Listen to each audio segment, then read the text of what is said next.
So first off, I'm gonna put up front that I'm not using my slides. I've thrown that all out. I'm going to start by doing a thing that I'm going to double back to and ask people to engage with me in bending one of the rules of the conference, which is that I find stages terrifying. I can speak off the cuff. I've talked to a lot of you about things that I'm very impassioned about. Responding, clapping, making rustling noises makes me feel like I'm less isolated up here. So I'm inviting you to participate. So that I don't end up in a dead space where I'm afraid of what comes next out of my mouth. So I'm up here to talk about metagame. We can put the title of the slide up. Thank you, Harrison. Because that is what I'm talking about. I didn't throw that out. So first of all, I'm going to say that I often LARP being an adult. I have a dissociative disorder, which means that sometimes my emotions are over there and I'm here, which means that having rules in which I can engage with the universe matters to me and matters profoundly because I know what comes next.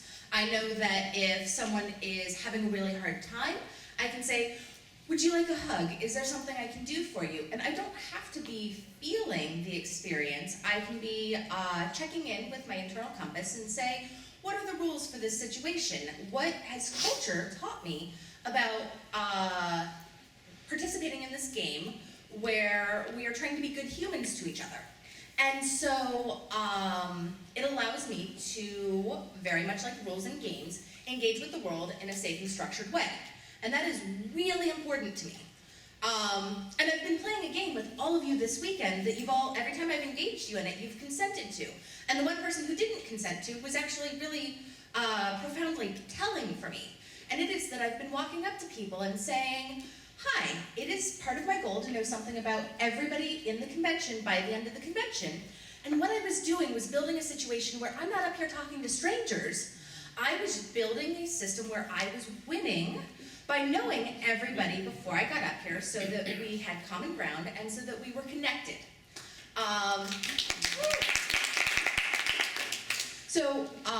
For me, that was metagaming the system in order to succeed and to have a satisfying experience where I was able to speak to the things that matter to the people who are here and to double check myself to make sure that my concepts of consent and community building matched overall with the feeling that people were expressing.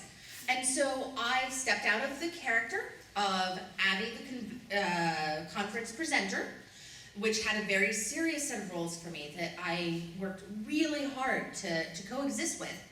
And I set that aside and I said, the rules of being a conference presenter are less important to me than doing a good job and satisfying my internal goals, which are to engage people in material that I find is really important and to challenge a common assumption that I think is toxic in our communities. So I've been doing this thing, right? And I'm gonna collect my thoughts again. And ordinarily in a conversation, what would happen there is someone else would jump in with something that would allow me to collect my thoughts. Metagaming. Yes.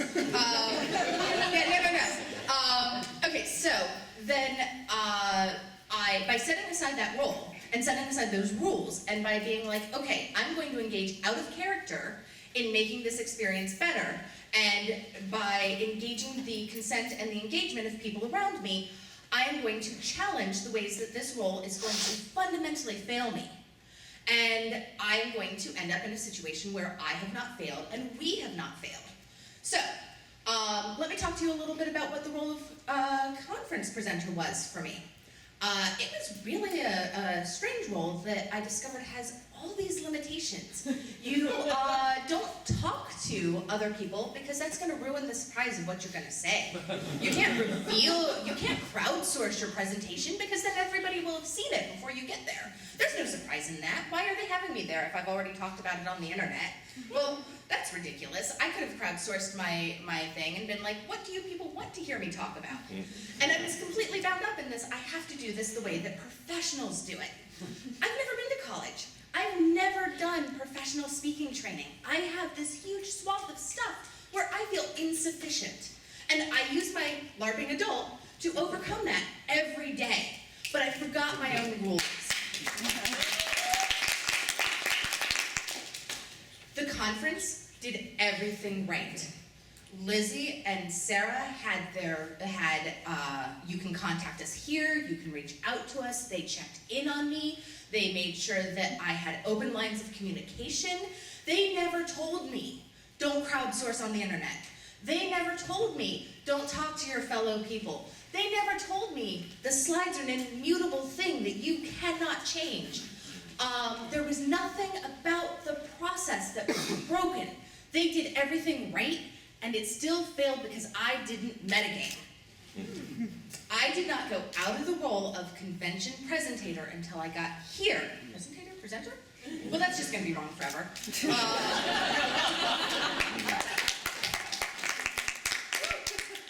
I didn't break the rules of the game, and I did not change the rules of the game until I got here, because suddenly seeing everybody and seeing that nobody expected me to be perfect, and I was inflicting the rules on myself, was what was keeping me in this box and keeping me from metagaming the game in order to succeed. This happens in our gaming communities all the time.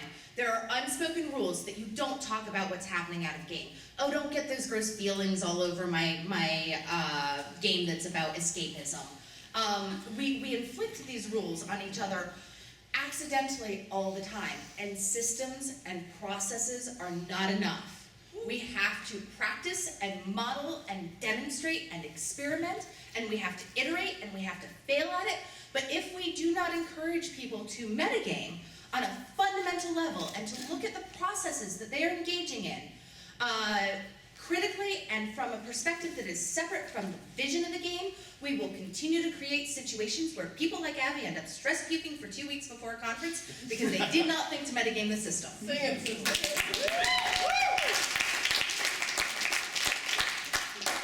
So how do we do that? We start talking, we demystify the out-of-character conversations. I did a really telling thing when I was preparing for this. This is the one time that I used my resources properly and broke out of that. I was Abby, not conference presenter, and I said, Facebook, tell me about your definition of metagame. I want to talk about metagame, the noun, and people were pretty spot on with my internal definition on that one. They said metagame, the noun, is all the systems and structures that make LARP a game, and that allow us to succeed in engaging in escapism and all the other things that come along with LARP. But across all of the what I LARP fors, the common answer was, it's the systems we use. And I went, yes, that is not problematic to me in any way. I empathize and agree with that absolutely. Then, tool one, when it came to what is metagame the verb, it was to cheat. And I went, okay, that's really intense. And I said, okay, so I need to separate the cultural definition of metagame versus the personal definition of metagame. And what does metagame do to your experience as a player? And many people separated them out and said, well, I come from a LARPing tradition where out-of-character information has power, and if I have information, I can use power inappropriately and I can win. Or other people have won and excluded me because I didn't have that power. So metagaming is cheating because it allows you to win. The other people were like, well, okay, so I've been metagame shamed for having boundaries or for wanting to talk about things or for telling stories out of character during downtime. And so I don't metagame. And I'm like, wait, metagame the cheat or metagame the engage in analysis and reflection of what has happened in the game? And they went, oh, I don't know. And people who are deeply entrenched in consent cultures, when I did, because I did bend the rules and that I went outside of the conference. And I talked to people who weren't going to be here because I couldn't ruin the surprise. So I talked to other people, and people deeply entrenched in consent culture went, why is metagame such a dirty word? And I know, and I've been warned, that there are people who are going to come up to me and say, well, there's this thing called steering, and we already have a word for this thing, and we've already done that work, you crazy American. No, we've got this.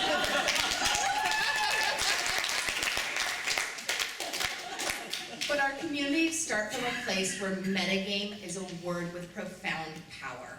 And if we do not address the fact that metagame as a word is incredibly limiting to our communities and creates a culture of shame around out-of-character negotiating the boundaries that allow us to collaboratively co-edit satisfying narratives, we are never going to get beyond where we are.